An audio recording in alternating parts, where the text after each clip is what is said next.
Hello दोस्तों।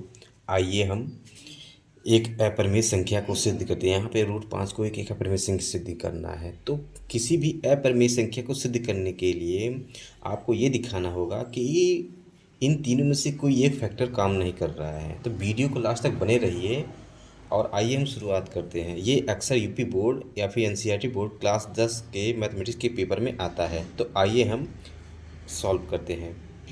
मान लीजिए रूट 5 एक परिमेय संख्या है जिसको पी बाई क्यू के रूप में लिख सकते हैं, जहाँ पी और क्यू कोई एक पूर्णांक है। हम सभी जानते हैं कि किसी भी अपरिमेय संख्या को सिद्ध करने के लिए तीन फैक्ट होना आवश्यक है। पहला, उसे पी बाई क्यू यानी अंश और हर के रूप में लिखा जा सके, जैसे 1/2 हुआ, 3/7 हुआ, 4/5 हुआ। ये पी बाई क्यू के रूप में है, तो ये परिमेय संख्या हो गया। दूसरा फैक्ट ये कहता है कि q is not equal to zero, यानी हर आपका जीरो नहीं होना चाहिए, क्योंकि हर आपका जीरो हो जाएगा तो संख्या इनफाइनाइट हो जाएगी। तो q is not equal to zero यानी जीरो नहीं होना चाहिए। और तीसरा फैक्टर ये कहता है कि p और q यानी अंश और हर यानी अंश और हर का एचसीएफ सदैव एक होना चाहिए। अगर ये तीनों फैक्ट फॉलो करते हैं तो दिया हुआ संख्या एक परिमेय संख्या होगी। अगर इन तीनों में से एक भी फैक्ट काम नहीं करता है तो संख्या अपरिमेय संख्या बन जाएगी। तो आइए, तो अगर हमने रूट 5 को एक परिमेय संख्या माना है तो इसको हम लिख सकते हैं रूट 5 बराबर पी बाई क्यू। अब क्यू को इधर भेज दीजिए तो इधर भाग हो रहा है, इधर के गुणा हो जाएगा, यानी पी बराबर हो जाएगा आपका क्यू रूट 5। अब क्या करेंगे, दोनों पक्षों का वर्ग करेंगे। तो समीकरण नंबर 1 मान के दोनों पक्षों का वर्ग कर दीजिए। तो जब आप दोनों पक्षों का वर्ग करेंगे तो ये हो जाएगा आपका पी स्क्वायर और ये हो जाएगा 5 क्यू स्क्वायर।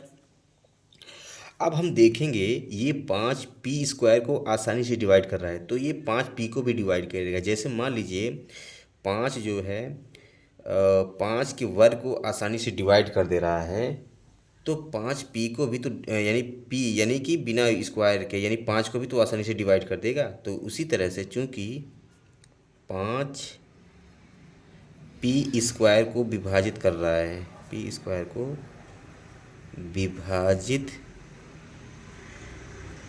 कर रहा है, इसलिए 5 पी को भी विभाजित करेगा। 5 पी को भी विभाजित करेगा। तो मान लीजिए 5 पी को एम बार में डिवाइड कर रहा है, यानी कि इसलिए पी बराबर 5 पी को एम बार में डिवाइड कर रहा है। इसको समीकरण नंबर आप क्या मान लीजिए, इसको समीकरण नंबर 2 मान लीजिए और इसको समीकरण नंबर 3 मान लीजिए। अब क्या हो जाएगा, पी का मान समीकरण 1 में रख दीजिए, समीकरण 2 में रखने पर जब रखेंगे तो वो आपका पी स्क्वायर बराबर है आपका 5 क्यू स्क्वायर। तो पी का मान ये है आपका 5 एम, तो उठा के यहाँ पे रख दीजिए। ये समीकरण नंबर आपका 2 है, रख दीजिए। तो 5 एम का होल पावर 2 है, 2 लगा दीजिए, ये 5 हो जाएगा क्यू स्क्वायर। आइए अब इसका स्क्वायर करेंगे तो हो जाएगा 25 एम स्क्वायर बराबर हो जाएगा 5 क्यू स्क्वायर। इससे कटेगा तो ये हो जाएगा 5 एम स्क्वायर बराबर हो जाएगा आपका क्यू स्क्वायर। अब फिर देखिए, यहाँ पे देखने पर हमने ये चीज़ देखा था कि अब यही 5 क्यू को डिवाइड कर रहा है, यानी कि चूँकि 5 क्यू स्क्वायर को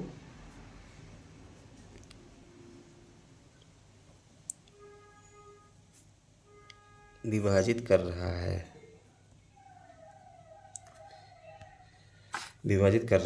इसलिए 5 क्यू को विभाजित करेगा। यानी यही 5 पहले पी को विभाजित कर रहा था, यही 5 अब क्यू को विभाजित कर रहा है, इसलिए पी और क्यू का उभयनिष्ठ का मतलब होता है एचसीएफ यानी मासय। उभयनिष्ठ यानी कोष्टक में मासय बराबर कितना आ गया, 5 पी व क्यू का एस उभयनिष्ठ कितना आया, 5। पर रूल के हिसाब से हमको 1 चाहिए। पर सॉल्व करने पर हमको 5 मिला। यानी कि हमने जो माना वह उसका उल्टा प्राप्त हुआ। यानी कि हमने तो इसको परिमेय संख्या माना, तो अब परिमेय संख्या के लिए तीनों कंडीशन होना चाहिए, पर यहाँ पे मासा 5 आ जाने की वजह से इन तीनों का फैक्ट फॉलो नहीं कर रहा है। यानी हमने जो माना वो उसका उल्टा प्राप्त हुआ है। अतः दी हुई संख्या एक अपरिमेय संख्या होगी। चूँकि हमने जो माना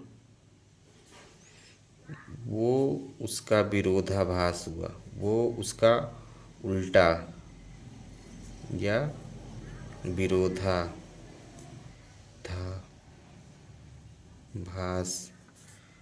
प्राप्त हुआ।